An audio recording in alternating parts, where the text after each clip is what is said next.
Welcome back. The city has failed to collect hundreds of millions of dollars in ambulance service fees and failed to implement programs other cities have used to improve ambulance response times. CBS 2 investigator Pam Zekman has been relentless in exposing the city's ambulance shortage. And tonight, Pam, you have some late developments. We do. Today, the city announced one major step, a $74 million contract awarded to replace its 20-year-old computer-aided dispatch system with a new state-of-the-art one. It's designed to improve emergency response times for police, fire, and ambulance services, among other things.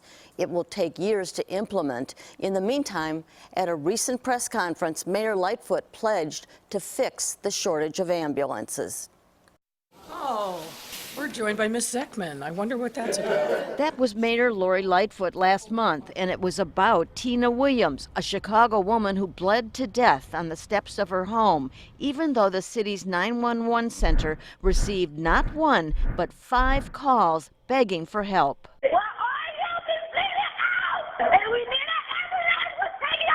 What are you going to do about this? We know that we need more ambulances, and it's my expectation when we finalize the new fire contract, there will be more ambulances coming online.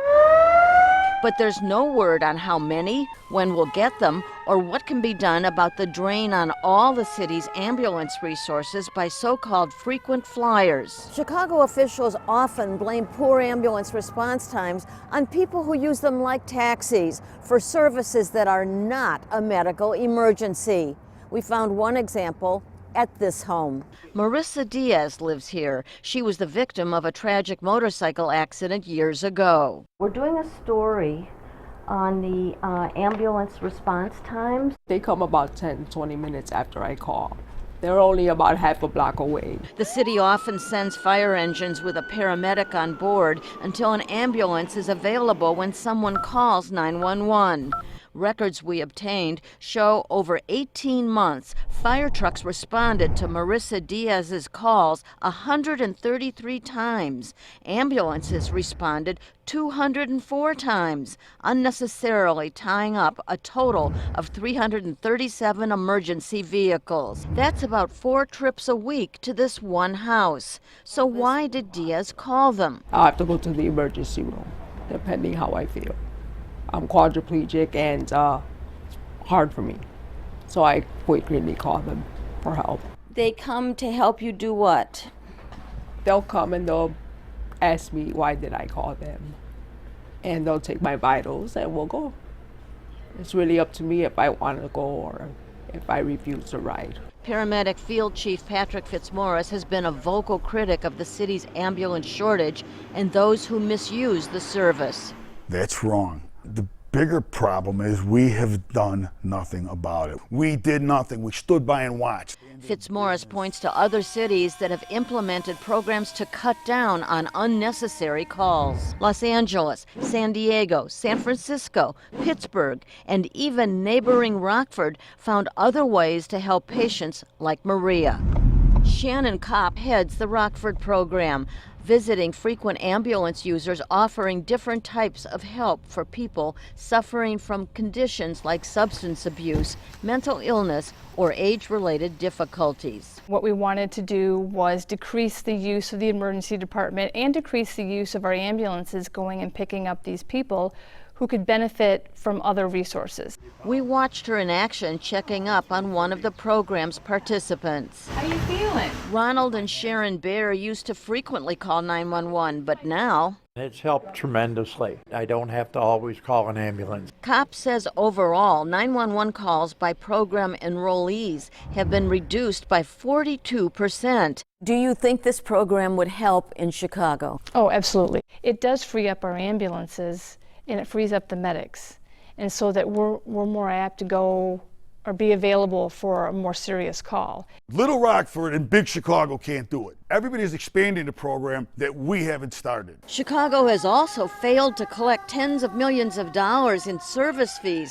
that could help pay for additional ambulances. Part of that budget fix is the money EMS makes, the revenue we generate. More ambulances is an investment that will pay off. The city bills up to $1,200 for ambulance services, but in 2018, out of more than $289 million billed, only $64 million was collected. That's just 22%. And in 2019, more than $264 million billed and $45 million collected, only 17% of the total due. Chicago's Department of Finance blames billing errors and says they don't get reimbursed by Medicare and Medicaid for rides that are not medically necessary. Meanwhile, in response to our ongoing investigation of ambulance response times, Mayor Lightfoot says, Be assured, we know that we need more. a promise families like the Williams hope will prevent future tragedies. I blame the city because if we would have had the proper help, she would have made it. Today, a fire department spokesman said it's been exploring opportunities to implement programs other cities have to refer 911 callers who are not facing a medical emergency to other services.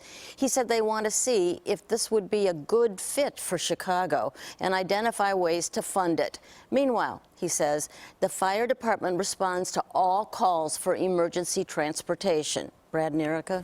Yeah, Pam, you've been remarkable in exposing what seems to be like us being in the dark ages. When you talk about frequent flyers, I mean, our heart breaks for the woman, the quadriplegic, who's called though hundreds of times.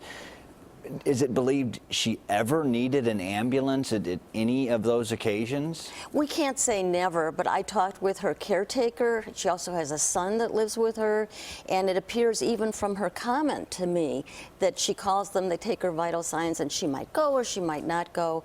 It doesn't appear that she needs it as often as she calls them, hundreds of times. And we're talking about major cities that already have these programs. Have the fire department even talked about how long it's going to take before they find a program that's a fit for a city like Chicago?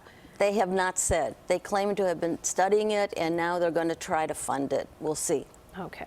All right. Well, you gave them some good ideas. Thanks, Pam.